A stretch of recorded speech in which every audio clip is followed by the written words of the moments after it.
बराबर है। अरे ज्यादा होता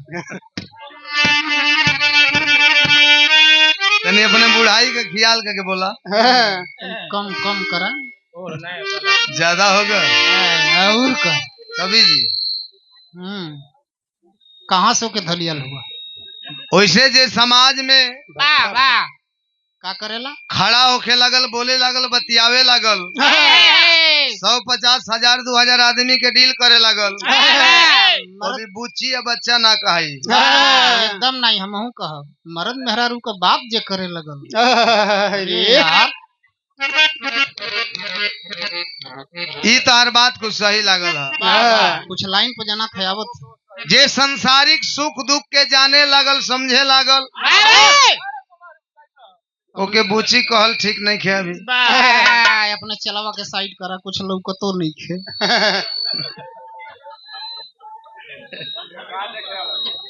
वैसे तो हर बेरा हो गल नाई लौके वाली। वैसे तो हर समय सही है, नहीं खेल लौके तो ठीक बा। अब यार ये उम्र है तार, वही वो बात मत समझा। बहुत बहुत स्वागत बा और पुनः स्वागत करत बानी आप श्रोता बंधु लोग के। जितना यूट्यूबर भाई लोग बा तो हम लोग के स्वागत है बा। सबसे ज्यादा ही नहीं के करा के अरे गुलशन के का करबा, जमाना आज गलू हो गल बा। कवन पहले ही जाना था चमगुदड़िया बन गईला में। जमाना बड़ा बाउर हो गल बा। अब कुछ लोग ऐसा हम अपने आदत से बाज ना आवेला।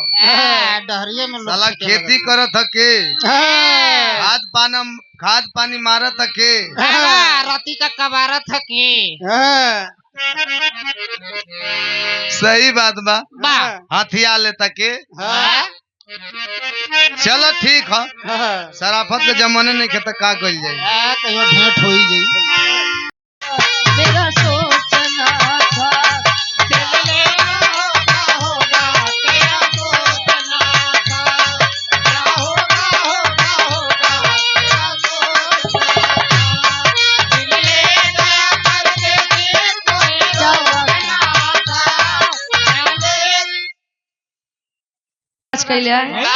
लेकिन दो चीज का भोजी नाराज कर। पहला भगवान, दूसर का डॉक्टर।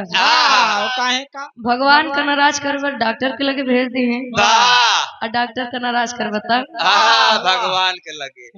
इनके दोनों में बड़ी खासियत है भैया। 500 रुपए का महान आशीर्वाद हमारे लिए और 500 रुपए का महान आशीर्वाद ही देवलाल भैया खाते हैं।